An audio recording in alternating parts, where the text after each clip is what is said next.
오늘 주신 하나님의 말씀은 시편 119편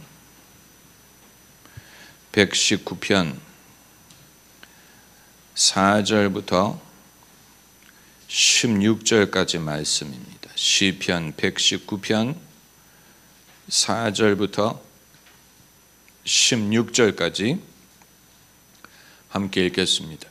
주께서 주의 법도로 명하사 우리로 근실히 지키게 하셨나이다. 내 길을 굳이 정하사 주의 규례를 지키게 하소서. 내가 주의 모든 계명에 주의할 때에는 부끄럽지 아니하리이다. 내가 주의 의로운 판단을 배울 때에는 정직한 마음으로 주께 감사하리이다. 내가 주의 율례를 지키오리니 나를 아주 버리지 마옵소서. 청년이 무엇으로 그 행실을 깨끗게 하리이까? 주의 말씀을 따라 삼갈 것이니이다. 내가 전심으로 주를 찾아 싸우니 주의 계명에서 떠나지 말게 하소서. 내가 주께 범죄치 아니하려 하여 주의 말씀을 내 마음에 두었나이다. 찬송을 받으실 여호와여, 주의 율례를 내게 가르치소서. 주의 입의 모든 규례를 나의 입술로 선포하였으며 내가 모든 재물을 즐거워함같이 주의 증거의 도를 즐거워하였나이다. 내가 주의 법도를 묵상하며 주의 도에 주의하며 주의 율례를 즐거워하며 주의 말씀을 잊지 아니하리이다. 아멘. 목사가 성도들에게 기도에 대해서 말할 때 제일 강조하는 것이 무엇입니까? 기도를 하라고 독려하는 것이지요. 이것처럼 쓸데없는 일은 없습니다. 그건 잔소리고 당연한 말을 하는 것이고, 성도들에게 잔소리를 함으로 성도들이 정말 기도를 할 것이라고 생각하는 목사가 있다면 사람을 이해하지 못하는 것입니다. 기도는 프로 축구 선수가 매일 몸을 푸는 것과 마찬가지입니다. 네이비 실이 돼가지고 매일 정기적으로 하는 운동의 루틴이 없다면 그 사람은 프로가 아니고 네이비 실의 긍지를 갖고 있지 못한 것입니다. 기독교인도 마찬가지입니다. 왜 목사들은 성도들에게 기도에 대해서 말할 때마다 기도를 해야 될 필요성을 독려를 하는지 도대체 알 수가 없습니다. 도대체 그것밖에 할 말이 없는 것인지, 그런 식으로 독려한다고 몇 명이나 기도를 안 하던 사람이 할 것으로 생각을 하는지 알 수 없습니다. 어떻게 기도할 수 있는지를 가르칠 수는 있어도 기도 안 하는 사람에게 기도할 것을 독려하는 것은 그것은 따분한 일이고 별로 소득이 없는 일입니다. 잔소리로 우리는 사람을 천국 보낼 수 없습니다. 필요한 계기가 오면 모든 사람은 기도할 것입니다. 하지 말라고 해도 필요한 계기가 오면 다 하게 될 것인데, 다만 그 계기가 어떤 두려운 일이라든가 괴로운 일이 아니기를 바라는 것뿐입니다.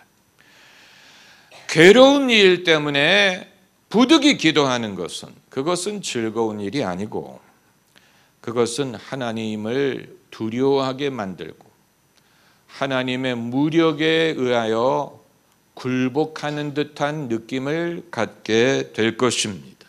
하나님이 좋으신 하나님이라더니 결국 이런 식으로 나의 항복을 얻어내려고 하시느냐, 이런 식으로 생각을 하게 될 것입니다.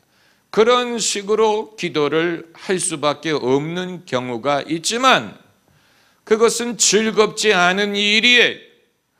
평소에는 전혀 하나님에 대해서 신경도 쓰지 않다가 죽을 병이 걸린다든가 무슨 가정에 어려운 일이 생겨서 아이고 큰일 났구나, 이제 기도해야 되겠구나 라고 기도하게 되는 것은 그건 결과가 어찌 됐든 간에 전혀 즐거운 일이 아니고 하나님이 좋은 하나님으로 생각되지 않고 하나님이 폭군처럼 여겨지고 결국은 하나님과 나의 씨름에서 하나님이 당신의 완력으로 나를 굴복시키시는구나. 여기에서 이제 하나님이 사람에게 병을 주니 시련을 주니 이런 말을 할 수밖에 없는 것인데, 여러분, 우리가 예수님의 말씀을 신실한 말씀으로 받아들일 것이라면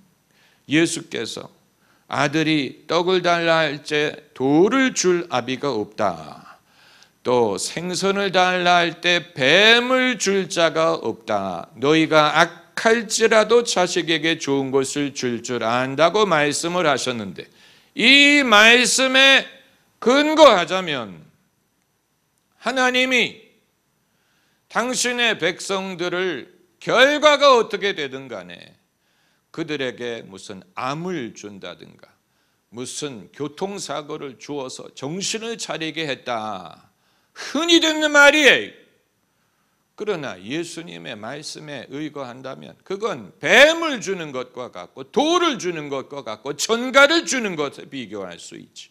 어찌 우리가 그것을 하나님이 좋은 것을 주셨다라고 말할 수 있고, 어찌 그것을 너희가 악한 자라도 자식에게 좋은 것을 줄 줄 안다는 것과 비교할 수 있겠습니까? 어느 아비가 자식이 정신 차리게 하기 위하여 그를 병들게 할 아비가 어디 있습니까? 어느 아비가 자식이 정신 차리게 하기 위하여 가난하게 만들기를 원하겠습니까? 예수님 말씀이 그것 아닙니까? 너희가 악할지라도 자식에게 좋은 것을 줄 줄 알지 않느냐? 어느 아비가 자식이 떡을 달라 할 때 돌을 주겠느냐? 그 말은 하나님이 우리가 돌로 여길 수 있는 일, 뱀으로 여길 수 있는 사건, 전갈로 여길 수 있는 것을 주시지 않는다는 얘기입니다. 그럼 왜 그런 일이 생기느냐?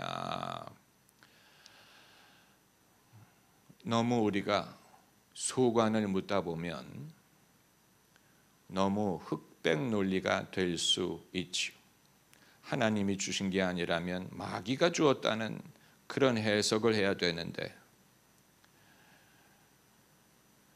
사람이 파수꾼의 역할을 하지 못하다 보니 세상에 여러 가지 풍파가 그에게 몰려오는 것을 막지 못했다, 이렇게 말할 수도 있겠죠. 사람이 영적으로 파수꾼의 역할을 하고 하나님이 파수꾼의 역할을 해주셔야 되는데, 내가 그것을 게을리 했더니 이 세상의 풍파가 내게 다가오는 것을 내가 미처 막지 못하고 그것을 준비하지 못했다, 이렇게 생각할 수도 있지요. 그렇기 때문에 어디에서 이게 왔느냐, 왜 왔느냐를 묻는 것은 그렇게 도움이 되지 않습니다. 제자들이 예수님에게 한 질문도 그것이었습니다. 나면서부터 소경된 자가 그렇게 된 것이 누구 죄 때문이냐? 부모의 죄 때문이냐? 본인의 죄 때문이냐? 거기에 대해서 예수님은 부모 죄도 아니고 본인 죄도 아니라고 말씀하셨어요. 하나님의 일이 나타나게 하기 위함이다. 그러니까 사람들은 늘 빤한 질문을 하는 거예요. 왜 이런 일이 생겼냐? 죄 때문에 그랬느냐? 죄에 대한 벌이냐? 어찌하여 이런 일을 허락하셨느냐? 사람은 늘 원인을 물으려고 하고 소재를 물으려고 하죠. 그러나 주님은 그런 식으로 생각하려 하지 않고 부모의 죄도 아니고 본인의 죄도 아니고 하나님의 일이 이루어지게 하려 함이니라. 이것이 예수님의 답변이었어요.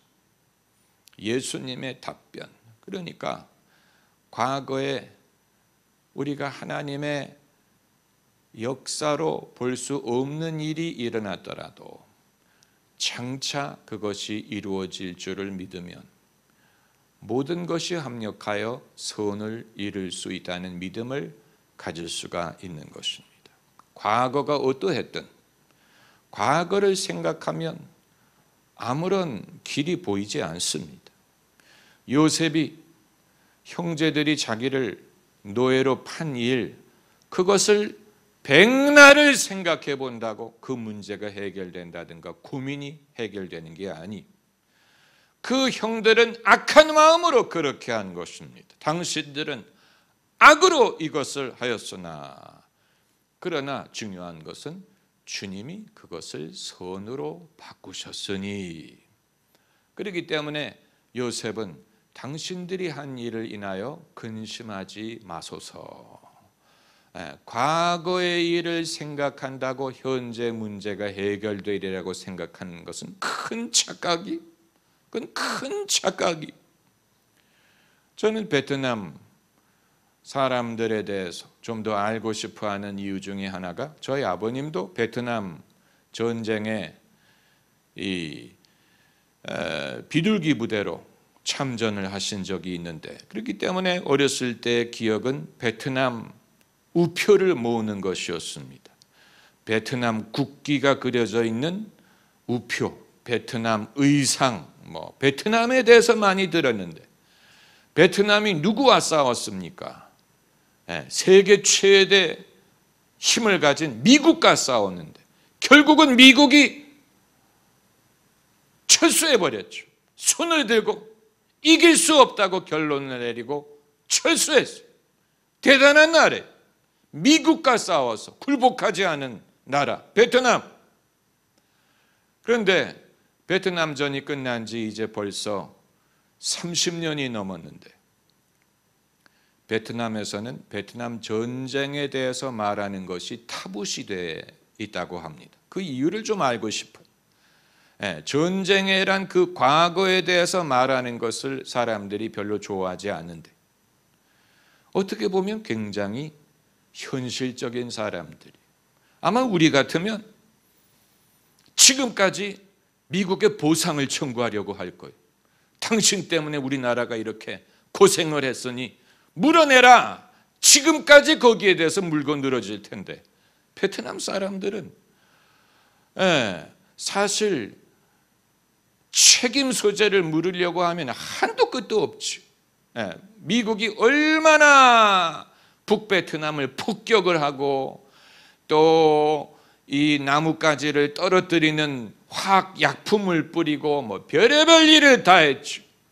얼마나 폭탄이 많이 터졌는지 이 베트남에서 논을 가는 물소들이 이 논 속에 있는 파편 때문에 굽이 찢어져 가지고 소가 죽고 엄청난 피해를 입었다고 하는데, 그러나 그들이 과거에 대해서 별로 언급하는 것을 원치 않는다는 것은, 그건 그들에게 뭔가 우리가 배워야 될 부분이 있다는 얘기입니다.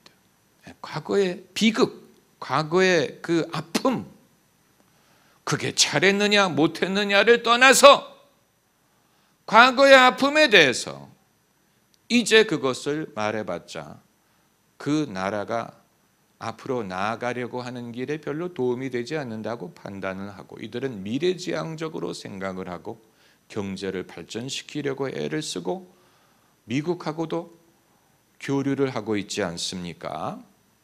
그러니까 예수께서 이게 누구 죄 때문이다, 부모의 죄 때문에 나면서부터 소경이 됐다, 설사 그것이 사실이라고 하더라도 그래서 어쩌라는 것입니까? 그럼 그 부모를 데려다가 때려야 됩니까? 벌을 줘야 됩니까? 어떻게 하면 그 문제가 해결이 됩니까? 부모가 죄값을 치르면 눈을 뜹니까? 그게 아니지요. 본인의 부모의 죄 때문도 아니고 본인의 죄 때문도 아니라 얼마나 해방이 되는 말씀인지 알 수가 없어요. 그리고 하나님의 일을 이루려 함이니라. 그러면서 예수님이 그 소경을 고쳐주시고 하나님의 일을 보여주셨죠. 기독교인만이 할 수 있는 말입니다. 하나님의 능력을 확신할 때만 할 수 있는 말입니다. 하나님에게 소망을 둘 수 있는 사람만이 하나님의 이 일을 이루기 위함이다라고 말할 수가 있죠. 그러지 않는 사람은 하나님의 이 일을 어떻게 보여줄 수 있겠습니까? 믿음의 위대함이 바로 여기에 있습니다. 이 시편은 모두 몇 편이 있습니까? 150편이 있습니다. 150. 엄청난 양의 시가 여기에 포함이 되어 있습니다. 시편은 하나의 긴 기도문이고 찬송시라고 할 수 있습니다. 이것을 그냥 찬송시라고 볼 수 없는 이유는 상당한 서술적인 내용이 담겨져 있기 때문입니다. 오늘 이 본문 읽은 본문 말씀은 기도문입니다. 주님에게 하는 말이, 기도란 하나님에게 사람이 하는 말이 기도입니다. 여러분, 기도가 어렵다고 생각하는 사람은 시편을 참고하면 됩니다. 하나님에게 할 말이 제한되어 있다고 생각하는 사람은 시편 저자가 150편에 걸쳐서 얼마나 많은 말을 하나님에게 했는지를 참고해야 됩니다. 나는 기도하면 5분이면 기도할 거리가 떨어집니다 라고 말하는 사람은 기도를 잘못하고 있는 것입니다. 기도를 잘못 생각하고 있는 것입니다. 마치 기도가 산타클로스에게 자기의 소원을 아뢰는 것으로 생각하는 사람이라면 5분이면 당연히 기도가 끝나죠. 1분이면 끝날 것입니다. 1분. 사람이 갖고 있는 소원을 열거하는데 그렇게 시간이 오래 걸리는 게 아니에요. 대다수의 사람들은 그렇게 오래 말할 만큼 심오한 소원을 갖고 있는 게 아니에요. 대다수의 사람들은 무슨 한반도가 통일이 되고 무슨 세계 평화가 이루어지고 무슨 미국과 중국 간의 무역 전쟁이 끝이 나고 인류가 더 이상 화석 연료에 의존하지 않고 바다의 오염이 끝나고 그리고 초음속 비행기가 개발이 돼서 2시간이면 미국에 날아갈 수 있기를 기도하는 사람은 극히 드물어요. 그런 심오한 소원을 갖고 있는 사람은 별로 없고 대다수의 사람이 갖고 있는 소원 그 자체는 상당히 심플하죠. 가족들의 건강, 무슨 사업의 번성, 자녀의 진로, 큰 딸의 결혼, 이런 아주 현실적인 1분도 걸리지 않지. 그러나 만약에 하나님께 기도하는 것을 그런 식으로만 생각한다면 기도는 그 사람에게 제일 지루한 과제가 될 것입니다. 어떻게 허구한 날 똑같은 말을 되풀이하겠습니까? 마치 하나님이 기억력이 하루밖에 안 되는 것처럼 매일마다 똑같은 기도를 하나님이 잊으실까 봐 하던 기도를 또 하고 의무적으로 안 하면 안 들어주실 것 같으니까 그렇게 되면 하나님과 거의 말다툼하는 수준이 될 것입니다. 내가 기도를 안 할 수 없어서 하기는 하지만 내가 매일 되풀이해서 한다는 사실은 내가 되풀이할수록 들어주실 것 같지 않고 그렇다고 내가 기도를 멈출 수도 없고 즐겁지가 않지. 즐겁지가 않아요. 그럼 내 소원 말고 무슨 기도를 할 수 있다는 말이냐. 여러분, 부부 간의 대화가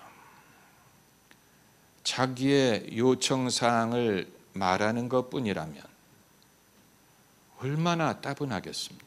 부부 간의 대화가 정해져 있어. 여보, 월급 봉투 가져오라고. 이런 식으로. 여보, 돈 좀 더 벌어오라고. 여보, 저녁 메뉴를 좀 바꿔보라고. 서로 간의 용건만을 간단히 하게 된다면 그게 대화라고 볼 수 없죠. 사람이 사람에게 하는 대화가 한도 끝도 없을 수 있는 것처럼 하나님께 하는 기도의 내용도 한도 끝도 없을 수 있습니다. 아마 여러분 중에는 사람은 눈에 보이고 대꾸를 하고 하나님은 눈에 안 보이고 대꾸를 안 하시는데 어떻게 일방적으로 한도 끝도 없이 기도를 할 수 있다는 말입니까? 그렇게 말하는 분은 하나님이 응답하시는 것을 경험해 본 적이 없기 때문에 그렇습니다. 이 무신론 사회학자, 심리학자들은 기도를 혼잣말 하는 것으로 해석할 것입니다. 혼잣말. 그렇게 되면 그것은 이제 심각한 정신질환이 되는 것이지요. 사람이 그렇게 혼잣말을 많이 한다면 이 세일즈맨의 죽음, 그 연극을 보면 주인공이 헛것을 보고 자기의 죽은 형을 보고 형에게 혼잣말을 하는 그런 장면이 나오는데 그 혼잣말을 통하여 그 사람의 내면의 상태를 말을 하지요. 만약에 사람이 하나님께 기도하는 것이 없는 것을 있는 줄로 생각하고 혼잣말을 하는 것이라면 그 사람은 정신적인 문제가 있는 것입니다. 정신적으로 건강한 것이 아닙니다. 그러나 어느 누구도 우리가 하나님께 기도하는 것을 허공에다가 말하는 것으로 여기지 않습니다. 그 이유는 해본 사람이 압니다. 그렇기 때문에 기도를 안 하는 사람보다 기도를 하는 사람이 훨씬 더 정신적으로 건강합니다. 만일 기도가 혼잣말하는 것이라면 그것이 더 건강하게 할 이유가 없지요. 왜 사람에게 할 말을 혼잣말을 하느냐? 친구가 없느냐? 무슨 이런 식으로 생각을 할 것인데 만일 내 말을 들어줄 나보다 더 크신 분이 계시지 않는다면 세상에 기도하는 수많은 사람들은 기도를 멈출 것입니다. 기도를 멈추지 않는 이유는 누군가가 듣고 계시는 것을 느끼기 때문. 눈으로 볼 수는 없지만 신세 타령하는 것과 달라요. 신세 타령한 것과는 달리 또 세일즈맨이 혼잣말하는 것과는 달리 하나님께 기도할 때는 누군가가 들으시는 것을 느낍니다. 그래서 하나님께 한 번 아랜 고민에 대해서 더 이상 아랠 필요가 없다는 것을 느낄 경우가 많습니다. 왜냐하면 이미 맡겼기 때문에 이미 나의 고민을 하나님께 아뢰기 때문에 한 번 아랜 후에는 더 이상 아랠 필요를 느끼지 않는다면 그건 기도에 엄청난 위력이 있는 것입니다. 상담가에게 찾아가서 말하는 것보다도 더 엄청난 위력이 있는 것입니다. 상담할 때는 자기 문제를 상담가에게 말을 하지요. 들어줍니다. 그게 도움이 됩니다. 그러나 안 보이는 하나님께 기도할 때는 적어도 믿음으로 기도할 때는 사람에게 말하는 것과는 다른 느낌이 사람과 말할 때와는 다른 사람은 내가 하는 말을 감당하지 못할 때가 많아요. 너에게 그런 문제가 있었느냐? 나는 그건 감당하지 못하는 주제야. 나한테 더 이상 말하지 마. 내 고민도 많아. 내 고민도 많은데 너의 고민까지 들어줄 수 없어. 더 이상 전화하지 마. 아마 정직한 친구는 그렇게 말할지 몰라. 너는 항상 전화만 하면 나도 문제가 있거든. 그런데 사람하고 말하는 것과는 다른 이건 해보는 사람만이 느끼는 것입니다. 하나님이 대꾸를 하시는 줄 어떻게 아느냐? 여러분, 우리에게 기도할 마음이 생긴다는 사실 자체가 하나님이 대꾸하신다는 증거입니다. 기도할 마음이 생기지 않습니까? 기도할 마음이 생긴다는 말은 하나님이 부르시는 거예요. 우리 대화하지 않겠느냐? 하나님이 부르시기 때문에 기도할 마음이 생기는 거죠. 내가 의지로 기도한다고 생각하지 마세요. 기도할 마음이 생긴다는 말은 하나님이 우리를 대화에 초청하신다는 뜻입니다. 그런데 무슨 내용을 하나님께 아뢰라는 말입니까? 어떻게 기도의 레파토리가 한도 끝도 없을 수 있다는 말입니까?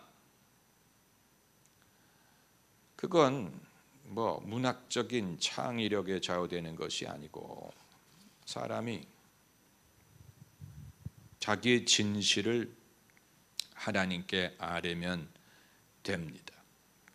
그렇기 때문에 예컨대 저는 하나님께 기도할 제목이 별로 없어요 라고 말하는 사람은 하나님께 그 사실을 아뢰세요. 하나님, 저는 하나님께 할 말이 별로 없거든요. 그 말을 기도로 하라는 얘기. 그러면 그 이유를 말해야 될 게 아닙니까? 그렇잖아요. 그냥 저는 할 말이 없으니까, 그게 아니고 왜 할 말이 없는지를 말해야 될 게 아니에요. 왜 할 말이 없느냐? 너는 왜 할 말이 없느냐? 그럼 이제 거기에 대한 이유를 댈 때 저는 원래 그렇게 말이 많은 사람이 아니라든가, 아니면 내가 지금껏 구한 것 중에 응답받은 게 얼마나 있는지 나는 잘 모르겠다라든가, 아니면 나는 뭔가 하나님에게 섭섭한 마음이 있다라든가, 이런 이유가 있을 게 아닙니까? 그걸 하나님께 아뢰면 벌써 기도가 상당히 길어지고 있어요. 기도가 상당히 깊어지고 있는 것입니다. 그럼 너는 왜 할 말이 없느냐? 거기에 대해서 이제 우리가 대꾸를 해야 될 게 아닙니까? 그럼 거기에 대해서 저는 인간의 진실이 반드시 언어로 표현될 수 있다고 생각하지 않습니다. 하나님은 전지전능하다고 하지 않으셨습니까? 내가 아뢰지 않아도 아실 것이 아닙니까? 벌써 기도가 상당히 깊어지고 있는 거예요. 하나님과 대화하고 있는 것입니다. 아니면 너는 왜 내가 너의 소원을 안 이루어줬다고 생각하느냐? 내가 어렸을 때 뭐를 달라고 했는데 안 이루어졌고, 내가 뭘 달라고 했는데 아직 안 이루어졌고, 그런데 생각해 보니까 이루어진 것도 있네요. 그러니까 우리가 정직하게 생각을 해야 됩니다. 평소에 그냥 내 감정이 내키는 대로 들어준 거 없어, 소원 이루어진 거 없어, 나는 평생 내 원하는 대로 된 거 없는 사람이야 라고 생각을 했을지 모르지만 정직하게 생각을 하면 그러고 보니 이루어진 것도 꽤 있네요. 벌써 사람이 기도를 하는 중에 그의 기도의 내용이 바뀌는 것을 경험하게 됩니다. 하나님과 대화하는 것이 이렇습니다. 하나님이 내 귀에 들리는 음성으로 대꾸하지 않지만 내가 이건 이제 소리를 내서 기도하는 것이 도움이 됩니다. 사람이 자기가 마음에 생각하는 내용을 입으로 말하는 순간에 그것이 말로 나오기 전에 원래 생각했던 것과 내용이 바뀌는 것을 경험하는 분들이 계실 것입니다. 내가 마음에는 이런 생각을 했는데 그걸 말로 하는 순간에 내용이 변화되는 것을 경험하는 분은 성령이 기도를 인도하시는 것을 경험하는 것입니다. 그 시간이 아주 짧아요. 나는 원래 이런 생각을 했는데 그게 언어로 나올 때까지 1초, 2초밖에 걸리지 않는데 그 사이에 바뀔 때가 있어요. 바뀔 때가 있어요. 네, 원래는 내가 원망하는 말을 하려고 했는데 그것을 말하려고 하는 도중에 그러고 보니 저도 괜찮은 인생을 살았던 것 같습니다. 제가 불평할 이유가 남들보다 적을 수도 있습니다. 내가 너무 성급하게 생각하는지도 모릅니다. 하나님이 하실 일이 아직 많이 남았는데 내가 너무 조급했는지도 모르겠습니다. 하나님 나에게 인내하는 마음, 좀 더 담대한 마음을 주시옵소서.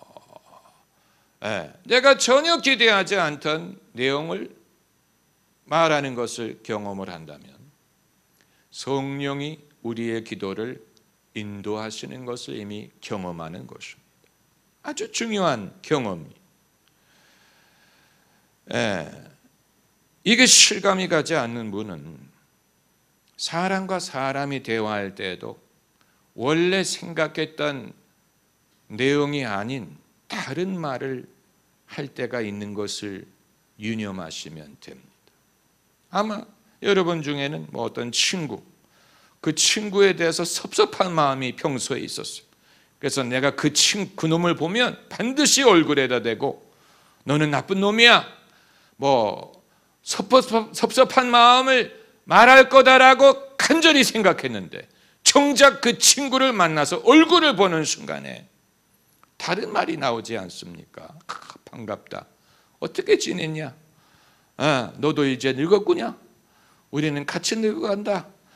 이전 일을 생각하지 말고 우리가 공동의 운명을 도모하자. 우리가 힘을 합치고 이전에 섭섭한 일은 지나간 일이고 나는 내가 내 친구라서 기쁘다. 전혀 그런 말을 할 계획이 아니었는데 얼굴을 보는 순간 뭔가 다른 언어가 나오지 않습니까? 그런 경험을 안 하셨다면 친구가 남아있지 않을 것입니다. 친구가 남아있지 않을 거예요. 우리가 원래 생각했던 감정이 그게 나의 진실한 감정이었다는 보장이 없는 것입니다. 내가 원래 갖고 있었던 원망이든 미움이든 그게 진실한 나의 진실한 감정이 아니었을 수가 있는. 다만 우리가 거기에 이끌렸다는 것뿐이죠. 그것이 더 마치 고추장처럼 매운 김치찌개의 매운맛처럼 더 강력하게 느껴진 것뿐이죠. 그 원래의 테이스트는 더 깊고 다양할 수 있었는데 더 눈에 띄는 것이 우리의 감각을 사로잡은 것뿐이죠. 이런 성령의 인도를 가로막는 요소가 한 가지 있습니다. 성령이 우리의 기도를 인도하시는 것을 가로막는 강력한 요소는 무엇이냐면 내면의 쓴물이. 무슨 물? 쓴물. 우리 성경 구절 한 구절 찾아보십시다. 출애굽기에 마라의 쓴물,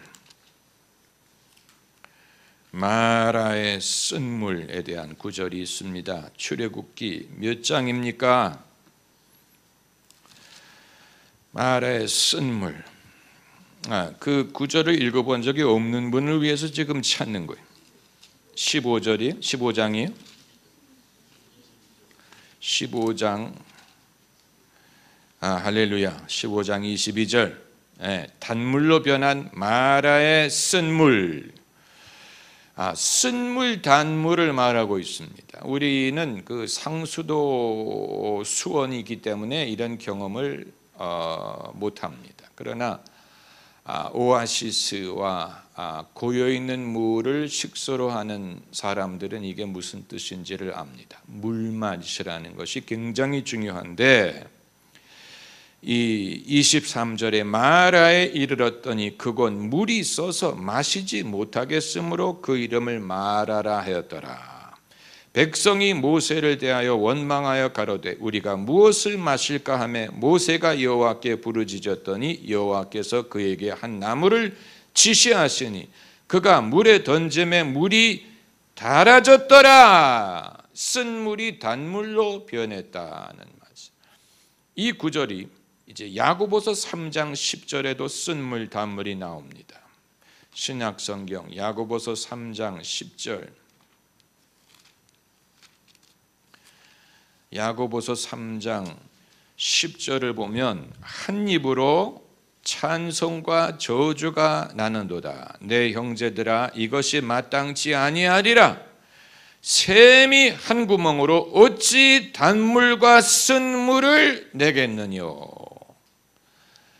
성령께서 우리의 기도를 인도하시는데 장애물이 되는 것은 내면에 쓴 물이 많이 고여 있을 경우, 내면에 쓴 물이 고여 있다는 말은 그 마음속에 분노, 아픔, 미움, 죄의 흔적이 너무 많다는 얘기. 그렇기 때문에 입만 열면 쓴 물이 쏟아져 나. 단물이 나오질 못해. 마음속에 쓴 물이 많은 사람들의 언어 습관이 뭔지 아세요? 욕설을 많이 하는. 입만 열면 욕하는 사람. 그 사람은 마음속에 쓴 물이 가득하기 때문에 입만 열면 쓴 물이 나와. 입만 열면 그게 실감이 안 가시는 분들은 수면 내시경을 해보면 압니다. 의사 선생님들한테 물어보세요. 수면 내시경 할 때 욕하는 사람들이 그렇게 많대. 네. 수면 상태에서 욕을 그렇게 많이 한다는. 그건 그 마음속에 그 쓴 물이 가득하기 때문에 그런 것입니다. 그런데 이게 영적인 문제가 되는 이유가 귀신이 말을 할 때 욕을 많이 합니다. 귀신 쫓을 때 녹음하는 것을 한번 들어보세요. 귀신 나올 때 하는 말을 녹음한 것을 보면 얼마나 욕하는지 몰라요. 평소에는 아주 점잖은 사람이었는데 귀신에게 말을 시켰더니 욕을 하는 거예요. 누구에게 욕을 하느냐? 주변의 모든 사람과 자기가 들어가 있는 그 대상을 향해서 욕을 하는 거예요. 그러니까 이게 그냥 어느 습관이 아니에요. 평소에 이 실쭉실쭉이란 말이 있죠. 사람이 이렇게 실쭉실쭉하는 사람은 마귀가 그 감정을 얼마만큼 주장하는지를 살펴봐야 됩니다. 쓴 물이 마음속에 고여 있는 사람은 마귀의 먹잇감이,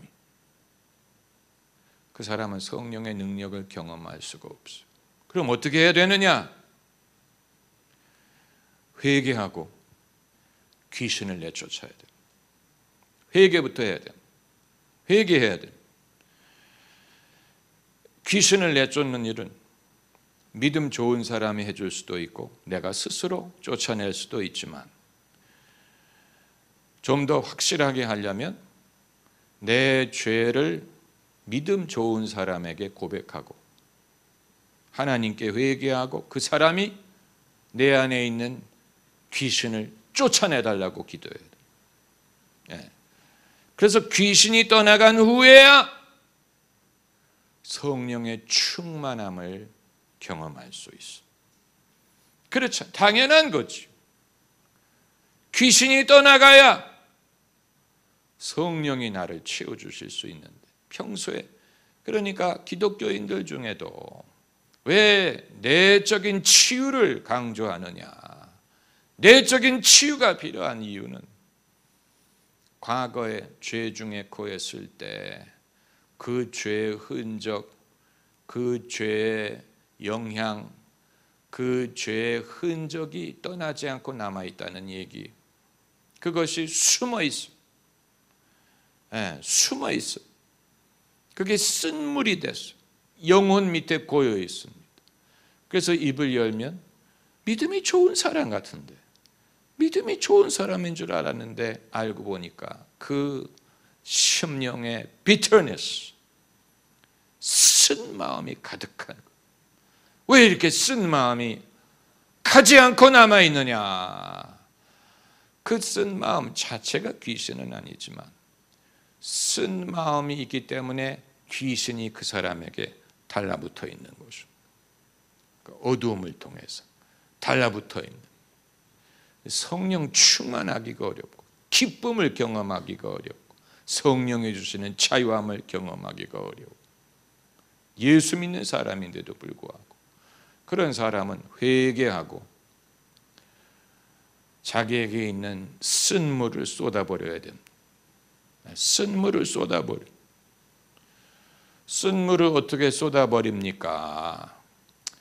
내가 누구에게 원수를 갚아야 된다든가, 누구에게 무슨 혼을 내줘야 된다든가, 내가 무슨 어떤 정의를 받아야 된다든가, 이런 어떤 그런 그 자격, 자기의 그런 권리를 다 버린다는 얘기입니다. 내가 이전에는 누구에게 반드시 이 말을 해주고 싶었다. 내가 누가 잘 되는 꼴을 내가 결코 보지 못하리라고 생각했다. 이런 것을 다 쏟아버려야 된다니. 그게 쓴물을 쏟아버리는, 회개하는, 그것을 쓴물을 쏟아버리면 악령이 더 이상 나를 주장할 수가 없어요. 건 수가 없어요. 그렇기 때문에 떠나갈 수밖에 없습니다. 예수님의 이름으로 떠나갑니다. 우리는 믿어야 됩니다. 나를 믿는 자에게는 이런 표적이 따르리니 저들이 내 이름으로 귀신을 쫓아내라고 했어요. 주님이 말씀하신 첫 표적이 예수님의 이름으로 귀신을 쫓아내는 것입니다. 왜 귀신을 쫓아냅니까? 쫓아내야 하나님의 영이 온전히 나를 주장할 수가 있는 것입니다. 성령. 그래서 성령의 충만함을 받은 후에는 하나님께 할 말이 더 많아집니다. 그리고 더 이상 중얼중얼 혼잘만 하는 것이 아닌 하나님과의 인격적인 대화를 하기 시작하는. 저도 이 인격적인 대화를 배우는데 한참 걸렸어요. 이게 단숨에 되는 건 아니. 다만 한 가지 제가 배운 게 있다면, 할 말이 많을수록 하나님과의 대화가 다양해질 수 있다는 것이고, 하나님과의 대화가 다양해질수록 그만큼 내가 많은 것을 깨달을 수 있다는 것이고, 내가 많은 것을 깨달을수록 내 영혼이 더 성숙할 수 있다는 것입니다. 영혼이 성숙해져. 하나님이 우리 안에서 역사하십니다. 할렐루야. 기도하십시다.